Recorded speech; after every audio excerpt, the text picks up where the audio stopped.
नसीर साहब, आपको याद है जब वो हॉस्पिटल में आया था आपने उसकी कितनी तारीफ की थी कि बहुत अच्छा आदमी है, लेकिन आज पता नहीं क्यों आपके दिल में शक व शुबात आ रहे हैं। छोड़ो, मैं खुद। आप कहाँ जा रहे हैं? अरे मैं उस आलम के वहाँ जा रहा हूँ।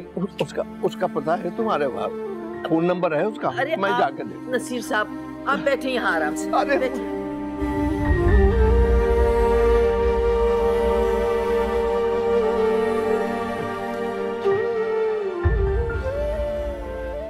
वो बेटी है, मेरी बेटी है मरियम। गुस्सा ना करें, बैठिए, आ जाएगी, बैठिए। तुम समझते नहीं हो जो मुझे ख्यालात आ रहे हैं तो अच्छा बहुत।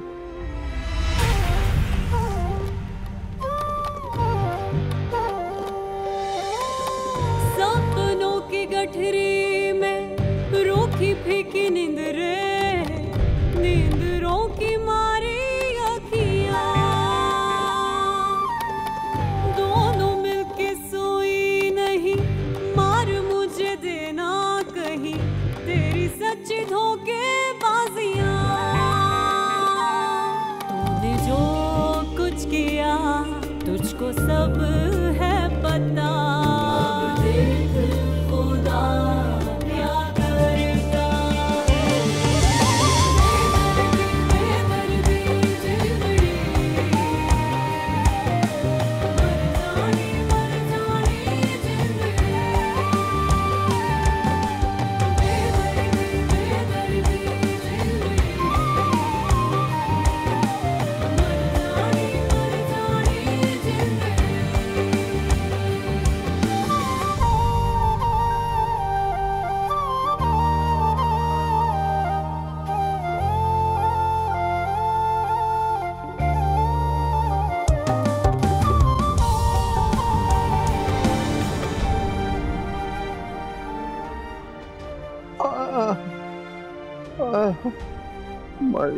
आ जाएगी मरियम, आ जाएगी, आप परेशान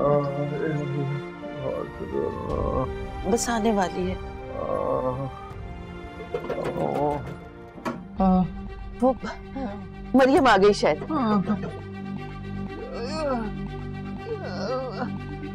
एक मिनट, एक मिनट। मरियम क्या हुआ?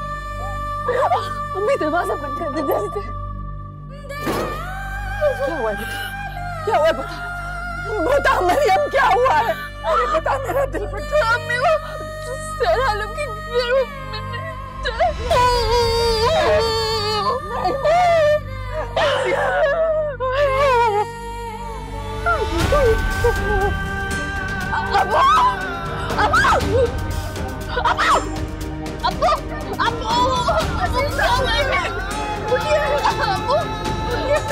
अब्बू क्या हुआ अम्मी? कुछ नहीं हुआ ना अब्बू को? कुछ नहीं होगा। गाड़ी तेज चलवा दे खुदा के लिए। मेरे अब्बू को कुछ नहीं होगा, कुछ नहीं होगा अब्बू। हौसला करें नसीर साहब। कितनी दूर है हॉस्पिटल? जी बस आने वाला है। अब्बू मेरा भरोसा करें, कुछ नहीं हुआ। हौसला करें नसीर साहब, हौसला करें। डॉक्टर साहब कोई परेशानी की बात तो नहीं है? परेशानी की बात तो है। खून तो रुक गया है, लेकिन कितनी देर तक बेहोश रहना खतरनाक साबित हो सकता है। इनकी जान को खतरा भी हो सकता है। देखा, नहीं बचेंगे, मार दिया आपने मिनिस्टर साहब को। फिलहाल हम इनको सुबह तक अंडर ऑब्जर्वेशन रखेंगे, आप लोग दुआ कीजिएगा। मैं बता रहा हूँ, अगर मिनिस्टर साहब को कुछ हुआ मैं तुम लोगों को छोड़ूंगा नहीं, फांसी पे चढ़वा दूंगा। पागल हो गए आप, क्या बकवास कर रहे हैं? कुछ नहीं हुआ है, वो ठीक है। बकवास नहीं कर रहा, लग पता जाएगा तुम लोगों को। आहिस्ता आहिस्ता बोल। मिनिस्टर साहब, मिनिस्टर साहब।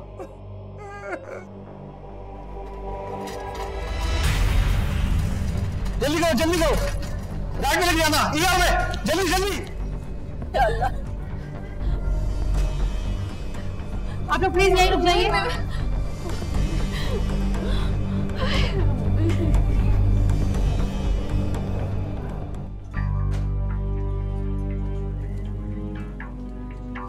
पेशेंट की ड्रेसिंग अच्छी तरह से कर दीजिएगा ताकि इन्फेक्शन वगैरह ना हो, ठीक है?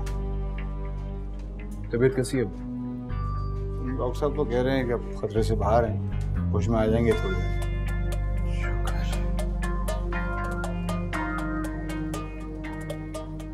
तो अब भी आप मिनिस्टर साहब के कत्ल के केस में मुझे फांसी लगवाएंगे?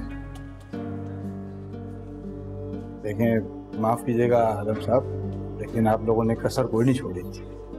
और सच्ची बात तो ये है कि मैं भी बहुत डर गया था। अगर खुदा न खास्ता मिनिस्टर साहब को कुछ हो जाता तो आप लोगों के साथ मैं ही फंसता ना। क्यों? क्योंकि मैं ही तो लेके आया था आपके पास उनको। इसलिए खुद को बचाने के लिए आप हमें फंसा रहे थे।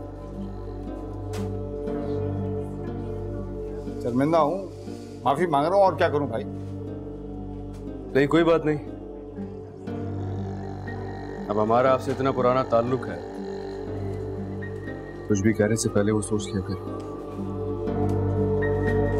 चलो।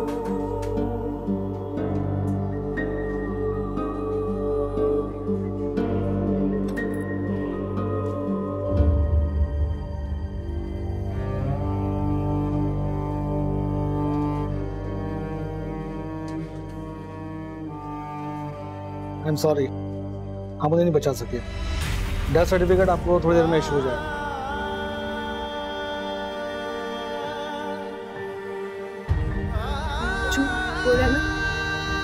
झूठ बोला ना इसने, झूठ बोला अम्मी, झूठ बोला ना। मेरे अब्बू को कुछ नहीं हुआ अम्मी, मेरे अब्बू को कुछ नहीं हुआ अम्मी, मेरे अब्बू को कुछ नहीं हुआ। वो नहीं गए ना अम्मी, अम्मी ऐसे कैसे हो सकता है? अम्मी मुझे अम्मा के पास ले जाए। झूठ बोला था, झूठ बोला था ना, नहीं झूठ बोला था मेरे अब्बू।